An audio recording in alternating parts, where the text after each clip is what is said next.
하나님 말씀은 느헤미야 1장 1절에서 5절까지의 말씀입니다. 느헤미야 1장 1절 5절의 말씀 제가 받들어서 봉독하겠습니다. 하가랴의 아들 느헤미야의 말이라. 아닥사스다 왕 제20년 그슬르월에 내가 수산궁에 있는데 내 형제들 가운데 하나인 하나니가 두어 사람과 함께 유다에서 내게 이르렀기로 내가 그 사로잡힘을 면하고 남아있는 유다와 예루살렘의 사람들의 형편을 물은즉 그들이 내게 이르되 사로잡힘을 면하고 남아있는 자들이 그 지방 거기에서 큰 환난을 당하고 능욕을 받으며 예루살렘 성은 허물어지고 성문들은 불탄다 하는지라. 내가 이 말을 듣고 앉아서 울고 수일 동안 슬퍼하며 하늘의 하나님 앞에 금식하며 기도하여 이르되 하늘의 하나님 여호와 크고 두려우신 하나님이여 주의 사랑하고 주의 계명을 지키는 자에게 언약을 지키시며 긍휼을 베푸시는 주여 간구하나이다. 아멘. 5절까지 말씀만 보겠습니다. 오늘도 하나님께서 우리 가운데 은혜 주시기를 축복합니다. 정말 우리의 인생 속에 하나님을 믿는 사람으로서의 그런 바른 모습들, 복음에 합당한 생활을 할 수 있는 그 모습이 날마다 이루어지기를 축복합니다. 그런데 한번 생각해 보면은요, 우리의 인생 속에서 복음에 합당한 생활을 잘 하지 못할 때가 더 많은 것 같습니다. 복음에 합당한 생활을 하지 못하는 이유가 뭘까? 곰곰이 생각해 보면은요, 결론은 한 가지입니다. 믿음이 적어 의심하기 때문입니다. 그리고 그 믿음의 적은 양은 얼만큼이냐면 겨자씨보다도 적습니다. 다른 말로 하면 믿음이 거의 없다는 겁니다. 그래서 우리가 복음에 합당한 삶, 자신의 하나님을 아는 사람의 모습을 갖지 못하고 살아갑니다.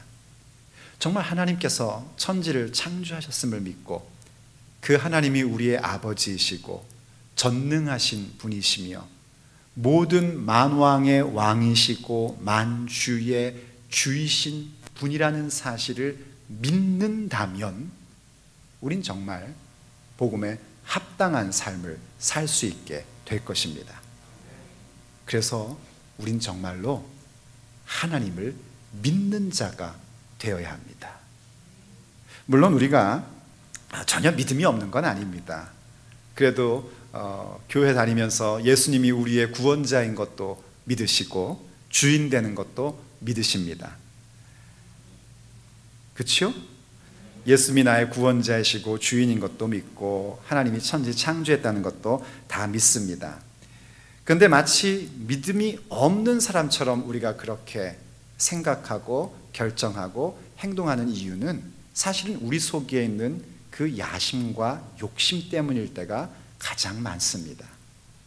그리고 또 그 야심과 욕심이 아니더라도 우리가 종종 분명히 믿긴 믿는데 믿음이 없는 사람처럼 생각하고 결정하고 행동하는 이유가 있다면 그것은 소위 말해서 현실이라는 것 때문입니다. 현실적으로 생각할 때에 과연 믿음으로 산다는 게 가능할까 하는 그 현실의 벽을 만나서 우리가 믿음으로 생각하고 믿음으로 결정하고 행동하는 일들에 대해서 큰 어려움을 겪게 됩니다. 이런 얘기죠. 그러니까요, 한번 현실적으로 생각 좀 해보세요 하는 겁니다. 특히 이민교회 목회를 하다 보면은 그런 얘기 많이 들어요. 목사님, 제가 예배는 드리고 싶은데 여건이 영 안 돼서요. 그런 얘기들을 많이 하십니다. 현실적으로 안 된다는 얘기입니다. 제가 정말 믿음으로 살고 싶은데 현실적으로는 그게 좀 불가능합니다 하는 말씀들을 참 많이들 하십니다. 그렇지만 여러분, 우리의 믿음이 과연 현실을 넘어서지 못하는 것이겠습니까? 우리가 믿는 하나님께서 그 현실의 벽을 넘지 못하시는 하나님이십니까? 자신의 하나님을 아는 사람으로 산다는 건 뭔가? 그것은 우리가 날마다 부딪히는 현실의 벽을 넘어서는 사람으로 살아가는 것입니다. 우리가 지금까지 오랜 기간 동안 함께 묵상해왔던 자신의 하나님을 아는 사람들, 성경 속에 나와 있는 그 사람들을 추적해 왔는데, 그들의 공통적인 특징은 뭔가? 그것은 전부 다 그들이 자신에게 부딪히고 있는 현실을 넘어섰다는 겁니다. 그 현실의 벽을 넘어섰기에 자신의 하나님을 아는 사람들로 자신의 인생들을 일구어 갈 수 있었던 것이고, 그 결과 그들이 믿음으로 말미암아 우뚝 서 있는 탁월하고도 존귀한 인생으로 살아갈 수 있었던 겁니다. 특별히 오늘 우리가 함께 봤던 느헤미야서를 보면은 그 모습이 더욱더 자세하게 나타납니다. 과연 그 현실의 벽이라는 것을 뛰어넘는 게 어떤 모습인가 하는 것들을 이 느헤미야라는 사람을 통해서 하나님이 우리에게 보여주고 계시는 것을 알게 됩니다. 이 느헤미야라는 사람은요, 좀 우리가 그 배경을 먼저 이해를 해야 되는데, 이 사람은 어떤 시대 사람이냐면, 우리가 지난 시간에 봤던 그 유명한 다니엘과 세 친구의 활동했던 기록의 시대로부터 약 90년 후에 그 활동이 시작된 것으로 나타나는 사람입니다. 다니엘과 이 느헤미야 사이에 90년의 갭이 있어요. 그리고 그 사이에 무슨 일이 생겼냐면, 바벨로니아가 멸망이 되고 메데 페르시아라는 나라가 정복을 하게 됩니다. 세계를 지배하기 시작을 합니다. 그러면서 이 메데 파사가, 바사라는 것은 페르시아에 대한 얘기인데요, 메데 페르시아가 무슨 정책을 쓰냐면 모든 민족들을 다 자기 고향으로 돌려보내는 정책을 합니다. 그 가운데 유대인들이 예루살렘으로 다시 돌아오게 된 거예요. 특별한 은총을 받은 것은 예루살렘 성전에서 빼앗았던 하나님 앞에 드리는 성전의 기물들을 왕이 다 돌려주고 보냅니다. 그래서 돌아와서 소위 말하는 스룹바벨의 성전이라는 것을 건축을 해요. 솔로몬 성전은 바벨론의 침공으로 완전히 다 무너지게 돼버렸고, 그리고 그 빈터 위에 스룹바벨이라는 사람과 예수라는 사람이 와가지고 성전을 다시 재건을 합니다. 그러다가 중간에 멈춰졌다가 다시 또 재건을 해서 완성을 한 거예요. 그렇게 성전 완공을 이룬 다음에 50년의 세월이 지난 겁니다. 50년의 세월이 지나면서 에스라라는 사람과 느헤미야라는 사람이 연속해서 예루살렘으로 다시 귀환하기 시작을 합니다. 그때의 일들을 기록한 것이 에스라서와 느헤미야서의 말씀입니다. 그 에스라서와 느헤미야서는 뭘 얘기하고 싶은 것이냐면은, 그 주제가 하나님의 집을 세운다라는 주제를 가지고 있어요. 주로 한글 성경에 성전이라고 번역된 것인데요, 그때 성전이라고 번역된 것은 단순한 성전, 템플 차원을 얘기하는 게 아니라 정말 하나님의 하우스홀드, 하나님의 집 전체를 세워간다는 거예요. 그래서 가장 중요한 핵심은 뭐냐면, 그 땅에 살고 있는 하나님의 백성들이 그 영성이 회복되어 하나님을 온전히 예배하는 것을 세우는 것이고, 그리고 그러한 것에 대한 상징이면서 동시에 실제인 성전을 만드는 것과, 그리고 성전을 중심으로 한 삶의 터전인 성벽을 세우고 성문을 만드는 일을 하는 것, 그 전체를 하나님의 집을 세운다라고 얘기를 한 겁니다.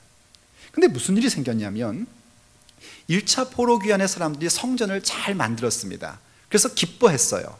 근데 시간이 지나면서 성전은 만들었는데, 그 성전을 중심으로 하여 믿음의 삶을 살아가야 되는 자신의 터전을 상징하는 성벽을 세우거나 성문을 세우는 일들은 하지를 못하고 있었습니다.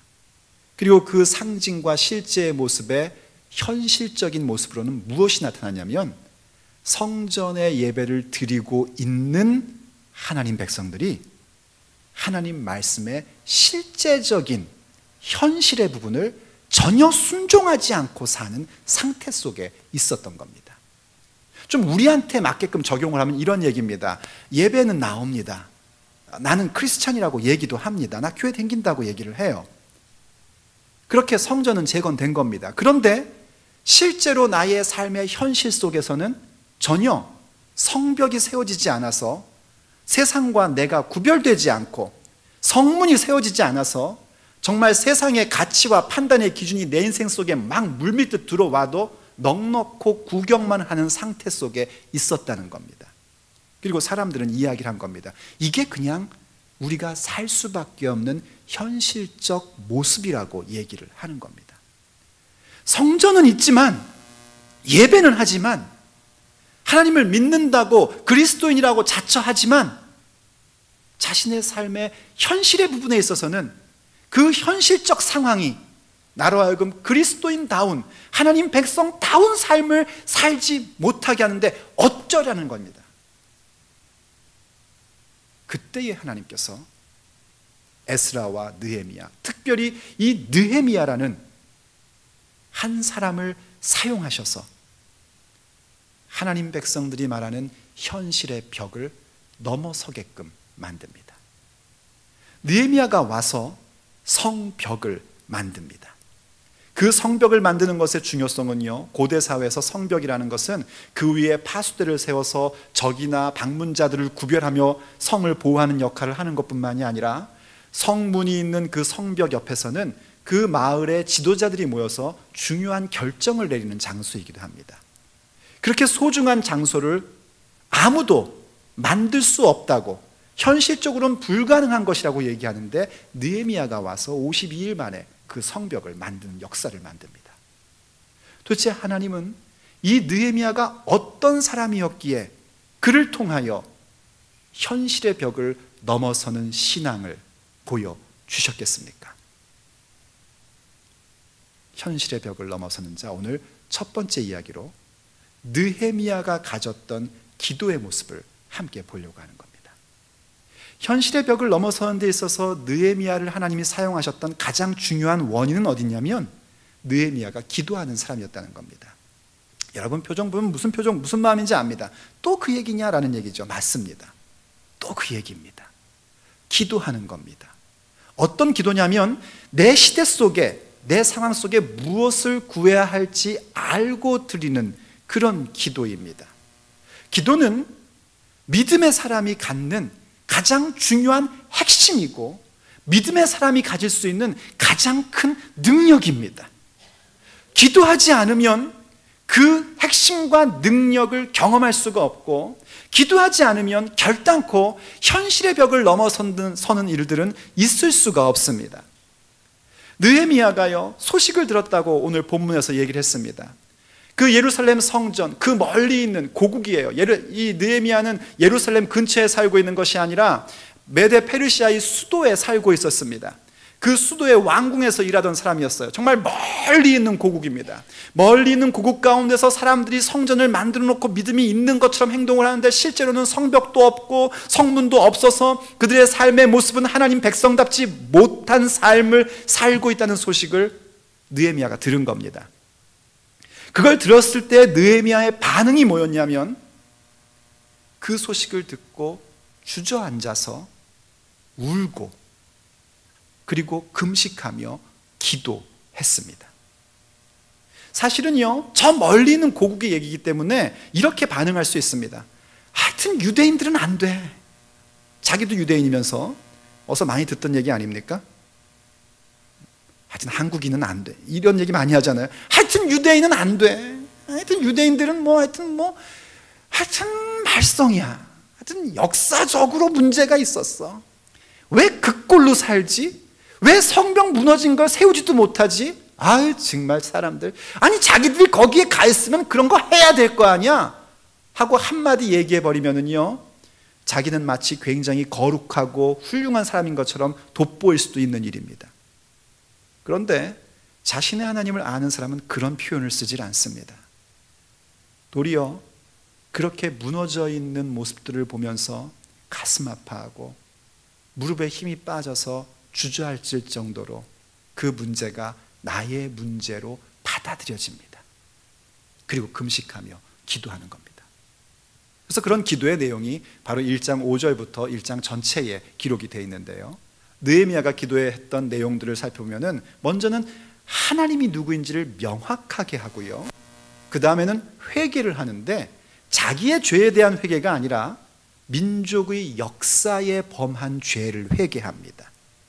역사의 범죄, 내가 저지른 범죄가 아니라 역사의 범죄를 향하여 회개하는 기도를 하고요, 그리고 더 나아가서 하나님의 약속을 끄집어들여서 간구를 합니다.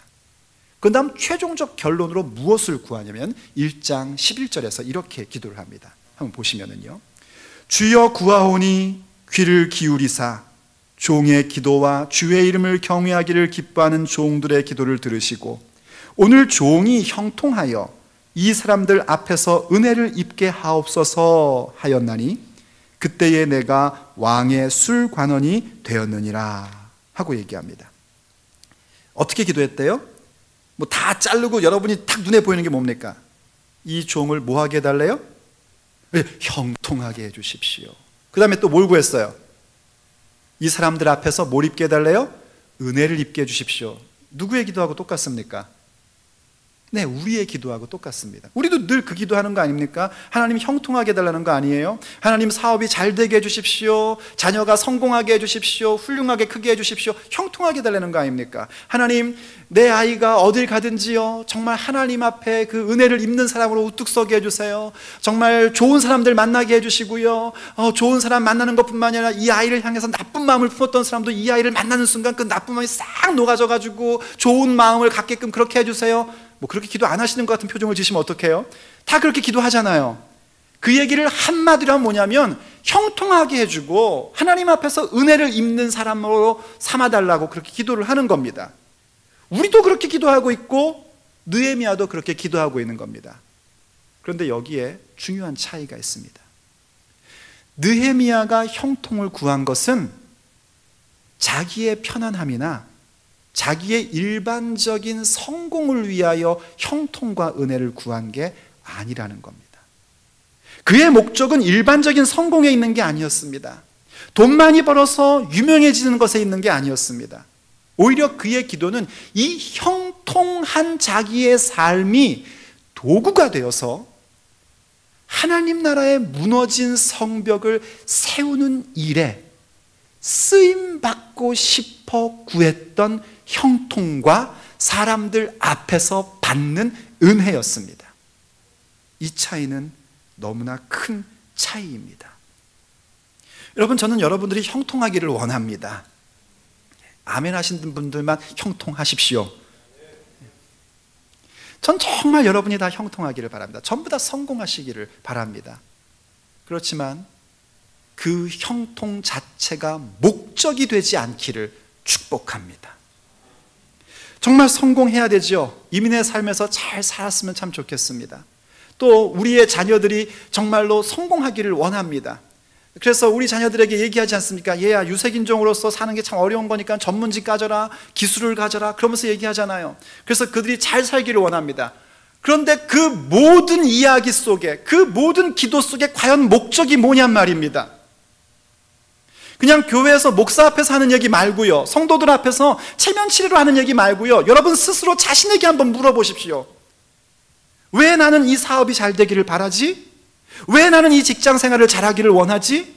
왜 나는 나의 자녀가 전문 직종에서 일하고 뭔가 이민사회에서 성공하기를 원하지? 스스로 한번 물어보십시오. 만약 그것이 그저 일반적인 개념에서의 성공과 잘 사는 것 정도의 차원이라면 절대로 우리는 현실의 벽을 넘어서는 자가 될 수 없습니다.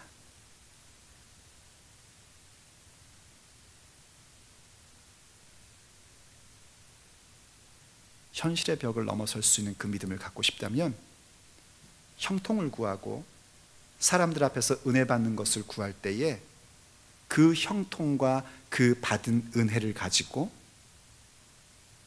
하나님 나라를 위해서 사용하리라, 그 기도를 가질 줄 알아야 됩니다. 그 성공을 구하는 기도 위에 기름 부으셔야 합니다. 그 형통을 구하는 기도를 거룩하게 구별할 줄 아셔야 합니다. 만약 여러분이 그런 것 없이 형통을 구하고 은혜를 구한다면 제가 추천하는데요, 무당을 찾아가십시오. 아마 굉장히 속이 편하실 겁니다. 왜냐하면 무당들은 우리의 인생의 변화를 요청하지 않습니다. 우리의 인생 속에 위대하고 탁월한 비전을 갖는 걸 요청하지 않습니다. 우리가 살아왔던 역사 속의 잘못에 대하여 회개하는 것을 요청하지 않습니다. 뭔가 정말 거룩한 일들을 요청하지 않습니다. 그냥 돈만 주면 어떻게 형통하는지 부적 하나 써주고 형통을 줍니다. 하지만 우리가 바라는 형통은 무당에게 비는 형통이 아닙니다. 우리가 비는 형통은 뭐냐면 하나님께 비는 형통입니다. 내가 가지고 있는 성공이나 내가 가지고 있는 돈이나 내가 성공하는 그 위치를 가지면 가질수록 더욱더 나는 피곤해질 것이고 더욱더 많은 일들을 해야 될 것이고 더욱더 많은 위험에 노출될 수밖에 없다는 사실을 아시면서 하나님 앞에 형통과 은혜를 구할 줄 아셔야 됩니다. 왜냐하면 그리스도의 형통은 형통 그 자체가 목적이 될 수 없기 때문입니다. 그 형통으로 하나님 나라의 모든 무너진 부분들을 다시 세워가는, 현실적으로는 전부 다 불가능하다고 여기는 그러한 모든 일들을 가능케 하는 자로 사는 데에 도구로 쓰고자 그 형통과 은혜를 구하는 것이기 때문입니다. 그런 사람이 어떻게 현실과 타협을 할 수 있겠습니까? 그 기도를 하고 있는데 어떻게 현실적으로 불가능하다고 하여 현실에서 타협하는 그런 행동을 가질 수 있겠습니까? 결코 타협할 수 없는 겁니다. 그리고 하나님은 바로 그 사람을 축복하시고 그에게 힘을 주셔서 그의 발을 사슴과 같이 하사 인생의 높은 곳에 거하게끔 하시는 겁니다. 하박국 3장 19절 상반절에 이렇게 기록하고 있습니다. 주 여호와는 나의 힘이라 나의 발을 사슴과 같게 하사 나를 나의 높은 곳으로 다니게 하시리로다. 아멘이 됩니까? 그냥 무조건 이렇게 높은 곳에 가는 것이 아니라 내 삶의 성공의 요소, 내가 버는 돈, 나에게 있는 형통이 하나님 나라를 위하여 사용되는 도구라는 것을 알고 현실에 타협하지 않는 그 현실의 벽을 넘어서는 자에게 주시는 약속입니다. 우리 같이 한번 읽고 싶어요. 여러분 정말 믿음을 가지고 읽기를 바랍니다. 그냥 읽을 거면 읽지 마시고요, 믿음을 갖고 내가 이렇게 현실의 벽을 넘어서는 자가 되는 것, 하나님이 내 힘이고 나의 발을 사슴과 같이 하사 가장 높은 곳에 세우신다는 그 믿음 갖고 읽는 겁니다. 마음의 준비가 되셨어요? 예, 준비가 됐으면 같이 읽겠습니다. 시작. 주 여호와는 나의 힘이라 나의 발을 사슴과 같게 하사 나를 나의 높은 곳으로 다니게 하시리로다. 아멘. 할렐루야. 하나님께서 현실의 벽을 넘어서고자 하는 그 사람의 기도를 들으실 때에 바로 이 능력을 베풀어 주시는 겁니다. 또한 느헤미야가 잘했던 기도는 뭐냐면, 이 현실의 벽을 넘어서는 느헤미야가 잘했던 기도는 뭐냐면, 제가 별명을 이렇게 붙여봤어요. 긴급 순간 기도. 이걸 참 잘합니다. 긴급 순간 기도. 영어로 하면 좀 더 편한 것 같아요. urgent prayer. 긴급 순간 기도를 참 잘합니다. 이 느헤미야가 술 맡은 관원이 되었습니다. 이 술 맡은 관원이 됐다는 것은 현대인들이 보면은 그게 뭐냐 싶은데, 고대에서는 권력의 핵심으로 들어간 겁니다. 이 술 맡은 관원이 된다는 것은 왕의 신복이 되었다는 얘기고요, 왕과 굉장히 가까운 자리에 있다는 그런 얘기이기도 합니다. 왕들은요 늘 이 마시는 것으로 독사를 많이 당했습니다. 음식은 어떻게 좀 구별이 되는데 이 마시는 거는 구별할 방법이 없으니까 항상 술 맡은 관원을 늘 관찰하는 것이 왕이 갖고 있는 자기 목숨을 유지하기 위한 하는 방편이었습니다. 그런데 지금 느헤미야가 그 고국의 그 일, 하나님의 백성들이 현실적인 문제에 무너져서 하나님을 따르지 못하고 그 벽을 넘어서지 못하는 그 일들을 들었을 때에 마음이 아프고 눈물을 흘리고 금식하고 기도하다 보니까 얼굴이 수척해진 겁니다. 그래서 왕이 늘 술 맡은 관원의 얼굴을 바라보던 왕이 느헤미야에게 갑자기 질문을 하는 겁니다. 야, 내가 알기로 너 아픈 데 없는데, 아프면 결근을 할 거고 분명히 아픈 데가 없는데 네 얼굴에 근심이 있다? 하고 얘기를 한 겁니다. 얼굴에 근심이 있다라고 얘기하는 그 접에는 어떤 뉘앙스가 깔려 있냐면 너 혹시 나를 반역하려는 뭔가 계획이 있는 거 아니야? 하는 내용이 깔려 있는 그런 말입니다. 여기서 어떻게 대답하냐에 따라 느헤미야는 하루아침에 죽음을 맞이할 수도 있는 그런 상황이 된 겁니다.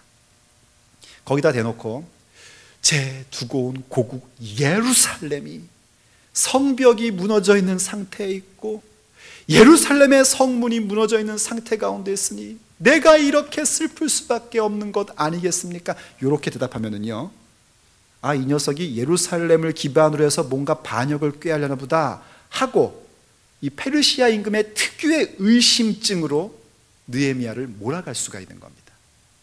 근데 느헤미야는요 굉장히 순발력이 좋은 사람 같아요. 그가 뭐라고 얘기하냐면은 그의 말 속에 예루살렘이라는 단어를 한마디도 얘기를 하지 않습니다. 그 왕이 점령했던 예루살렘 성이란 말을 한마디도 안 하고 그 예루살렘을 가리켜서 뭐라고 표현하면 이렇게 얘기합니다. 나의 조상의 묘실이 있는 성읍이 라는 표현을 씁니다. 이 표현이 왜 페르시아 사람들에게는 별 문제가 안 되냐면요, 페르시아 사람들은 조상의 묘에 대해서 각별한 신경과 애착을 갖고 있었던 사람들이었답니다. 그러니까 옛날 왜 우리 한국도 조선시대에 보면은 부모님 묘에 대해서 굉장히 애착들을 갖지 않습니까? 그래서 아무리 집에서 키우는 노예일지라도 부모님 묘 뭐 이런 얘기하면은 그래 뭐 잘 양지 바른 곳에 모셔라 이렇게 얘기를 할 정도로 어떤 조상의 묘에 대해서 애착을 갖지 않습니까? 그것보다 더 많은 애착을 갖고 있던 게 페르시아의 풍습이었습니다. 그러니까 왕이요 그 얘기를 딱 들으니까 마음에 감동이 오는 거예요. 물론 하나님 앞에서 하나님께서 주시는 사람 앞에서 받는 은혜가 임한 것도 있지만 이 느헤미야의 이 말 한마디가 이 페르시아 임금 아닥사스다 왕의 마음에 감동이 콱 온 겁니다. 조상의 묘실을 걱정하는 저 마음, 저런 마음이면은 나에게도 충성하겠지 하는 마음을 갖게 된 거예요. 그래서 아닥사스다가 묻습니다. 뭐 해줄까? 하고 묻는 겁니다. 근데 만약 느헤미야가 그냥 단순히 자기의 어떤 순발력만 믿고 행동했던 사람이었다면 현실의 벽을 넘어서지 못했을 겁니다. 그때 느헤미야가 했던 모습에 대해서 느헤미야 2장 4절이 이렇게 얘기를 합니다. 왕이 내게 이르시되 그러면 내가 무엇을 원하느냐 하시기로 내가 곧 하늘의 하나님께 묵도하고 합니다. 이때 묵도했다는 얘기 뭐냐면요 아주 길게 통성으로 기도했다는 거 아닙니다. 왕이 갑자기 야 뭐 해줄까 그랬더니 스톱, 저한테 시간 잠깐만 주세요. 주여 무엇을 구할까요? 이랬다는 얘기가 아닙니다. 혹은 또 뭐 해줄까 그랬더니 마치 자기가 경건한 사람인 것처럼 표현하기 위해서 잠시만 하나님 뭘 구할까요? 이랬다는 얘기도 아닙니다. 정말 아주 짧은 순간에 긴급하게 하나님의 도움을 구했다는 겁니다. 이 얘기는 무슨 얘기냐면 느헤미야의 인생 속에서는 늘 하나님이 지금 여기 계심에 대한 확신을 갖고 있었다는 얘기입니다. 하나님이 늘 여기 지금 계시고 여기 지금 계시면서 모든 상황 가운데에 주권자가 되시며 인도자가 되신다는 사실에 대하여 분명한 믿음을 가졌기 때문에 그 순간 하나님께 묵도하는 긴급 순간 기도를 드릴 수 있는 자가 된 겁니다.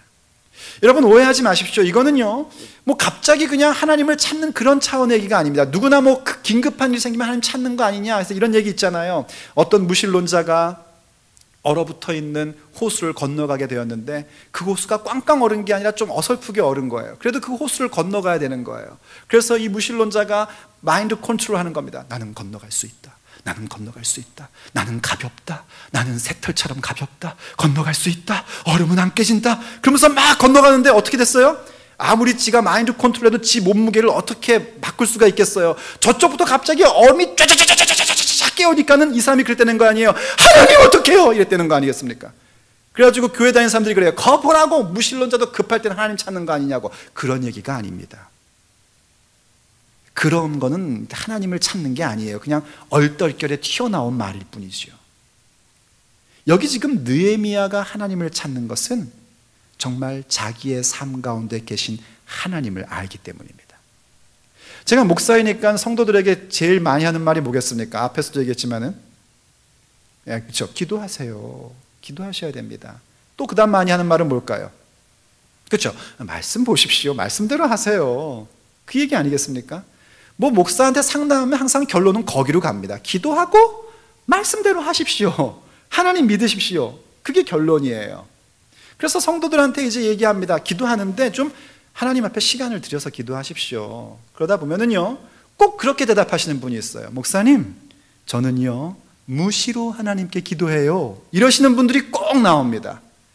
아, 그거 정말 제가 듣기 싫어하는 말인데 무시로 자기는 기도한대요. 그게 어디서 나온 얘기냐면 에베소서 6장 18절에서 나온 거거든요. 한번 보십시오. 이렇게 기록을 해놨습니다. 모든 기도와 간구를 하되 항상 성령 안에서 기도하고 이를 위하여 깨어 구하기를 항상 있으며 여러 성도를 위하여 구하라 하고 요청을 했어요. 제가 개역 개정이 참 좋은 게 여기 바뀐 단어가 있어요. 항상이라는 단어로 바뀌었어요. 이게 옛날 개역 한글엔 뭐라고 써 있었냐면 무시로라고 써 있었습니다. 무시로의 의미가요 항상이라는 개념인데, 사람들이 조금 착각하는 게 그냥 자기가 하고 싶을 때 간간히 기도한다라는 내용으로 그렇게 오해를 좀 한 것 같아요. 근데 그렇다 치더라도요, 한번 잘 문장을 보십시오. 일단 앞에서 모든 기도와 간구로 하되는 좀 따로 떼어놨다 치더라도 항상 혹은 무시로 성령 안에서 기도해라, 맞지요?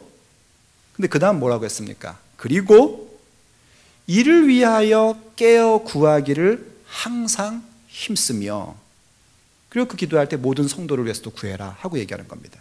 그럼 뒤에 이를 위해서 깨어 기도하는 건 뭐겠습니까? 따로 뗀 시간입니다. 하나님에게만 드리는 시간입니다. 하나님과만 깊고도 친밀한 시간을 갖는, 그 사귐을 갖는 그 시간입니다. 우리가 무시로 기도하는 게 얼마나 힘들고 어렵고 정말 믿음의 놀라운 고백이냐면, 그것을 하기 위해서 우리가 따로 시간을 떼어놓고 하나님 앞에, 하나님, 제가 항상 성령 안에서 깨어서 기도하고 무시로 주님 앞에 간구할 수 있는 자가 되게 해달라고 기도해야 된다는 겁니다. 그만큼 매사에 순간순간 긴급하게 하나님께 기도한다는 것은 정말 중요한 일이고, 오직 하나님 앞에 따로 떼어 시간을 들이며 그것을 위하여 간구한 사람만이 할 수 있는 기도입니다. 이를테면 여러분이 어떤 계약을 할 때에 순간 하나님 앞에 기도하는 겁니다. 내가 어떤 상황에 탁 닥쳤을 때에 그때 순간 하나님께 기도하는 겁니다.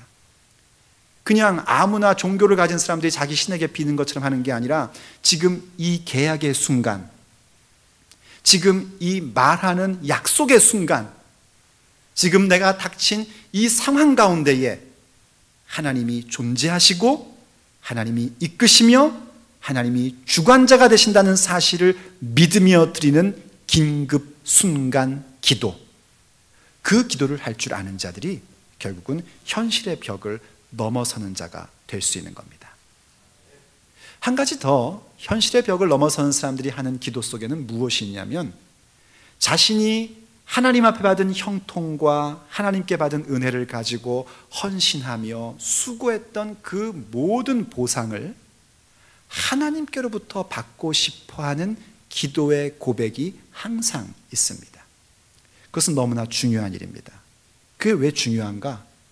하나님께 보상받기를, 나의 헌신과 나의 봉사를 하나님께 보상받기를 원한다는 것은 세상으로부터의 보상을 포기한다는 얘기입니다.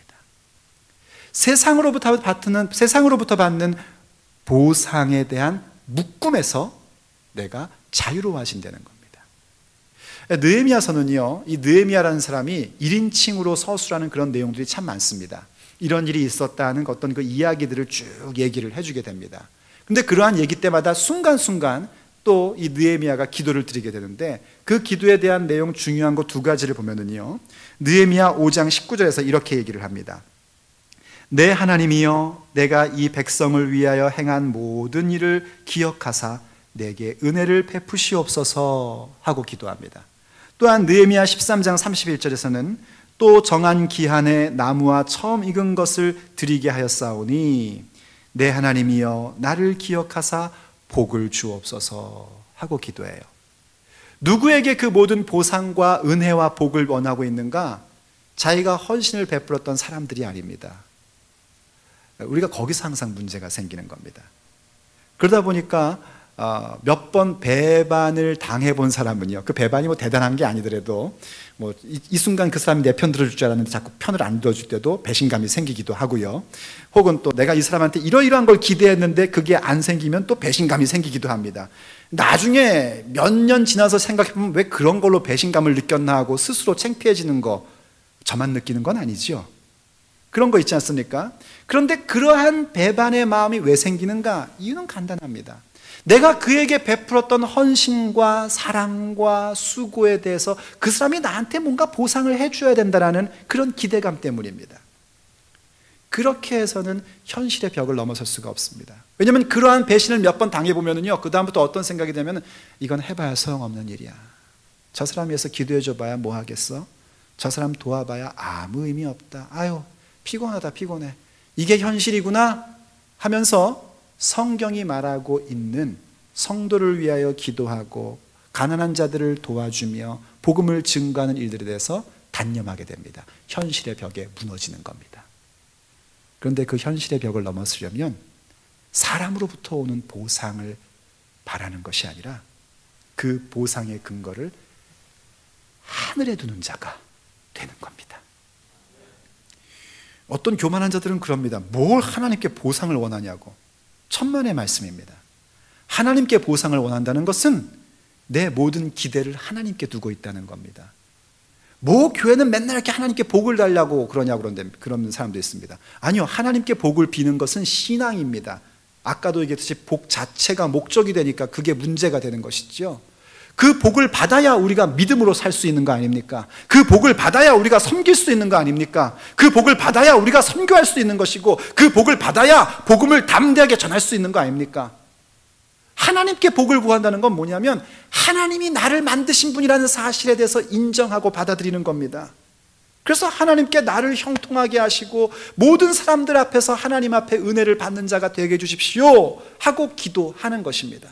그리고 그것을 가지고 주의 나라를 위하여 열심히 일하며 현실의 벽을 넘어서면서 일하다가 그 섬기고 그 헌신하고 그 투쟁하며 살았던 모든 삶에 대한 보상조차도 이 세상의 사람들로부터 받는 것이 아니라 오직 영원하신 하나님께로부터 받기를 기대하며 기도하는 것입니다. 그 기도의 사람들, 그들이 바로 현실의 벽을 넘어서는 자들이요, 그것은 세상이 이해할 수 없고 세상이 감당할 수 없는 하나님 나라의 위대한 사람들로 세워지게 되는 것입니다. 현실의 벽을 넘어서는 자들, 저와 여러분 같이 우리의 하나님을 아는 사람들이 되기를 간절히 바랍니다. 기도하시겠습니다. 사랑하는 하나님, 우리의 입버릇처럼 말았던 그 모든 내용들이 얼마나 하나님을 작게 여기고 멸시했던 내용인지를 다시 한번 돌이켜봅니다. 하나님을 작게 보았던 우리들 용서해 주시옵소서. 조금만 내 생각과 달라지면, 조금만 내 기대와 어긋나면 우린 참 너무나도 쉽게 하나님을 믿지 않고 그저 내 생각대로 현실적으로 맞는 일들을 택하며 살았었는지 오늘 그 모습이 하나님 앞에 참 부끄럽습니다. 겨자씨만큼도 믿음이 없던 저희들 용서해 주시고 저희들에게 믿음을 주시옵소서. 하나님을 믿는 자 되게 하여 주옵소서. 하나님을 믿는 자답게 우리의 삶의 현실의 벽을 넘어서는 자가 되게 해 주시옵소서. 아버지, 바라옵니다. 우리 모두가 하나님이 주시는 형통을 갖기를 원합니다. 우리의 인생 속에 만나는 모든 사람들 앞에서 우리가 하나님의 은혜 받은 자임을 나타나며 확인되는 일들로 가득하기를 원합니다. 그리고 그 형통과 은혜 받음이 우리의 삶에 하나님 기뻐하시는 일들을 이루어가는 일들의 도구가 되기를 원합니다. 도와주시옵소서. 우리의 삶의 순간순간마다 하나님 앞에 간구하고 기도할 수 있는 자가 되게 해 주시옵소서. 우리의 삶의 순간마다 하나님이 계심을, 하나님이 주권자이심을 믿는 자가 되게 해 주시옵소서. 그리고 그렇게 섬기며 애쓰며 헌신하고 살았던 그 모든 것의 보상이 오직 하나님께로부터만 온다는 사실을 알고 하나님의 복과 하나님의 은혜를 구할 줄 아는, 하나님의 보상을 기대하는 탁월한 자들이 되게 하여 주시옵소서. 그래서 하나님, 참으로 우리의 삶의 여러 가지의 현실의 부분들에서 현실의 벽을 넘어서는 자들이 되게 하여 주시옵시고, 하나님이 나의 힘이 되고 나의 발을 사슴같이 되게 하사 우리의 인생의 높은 곳을 다니게 하시는 그 귀한 역사를 우리 모두가 체험하며 살게 하여 주시옵소서. 우리 주 예수 그리스도의 이름으로 간절히 기도 올립니다. 아멘. 주 예수여 어서 오시옵소서.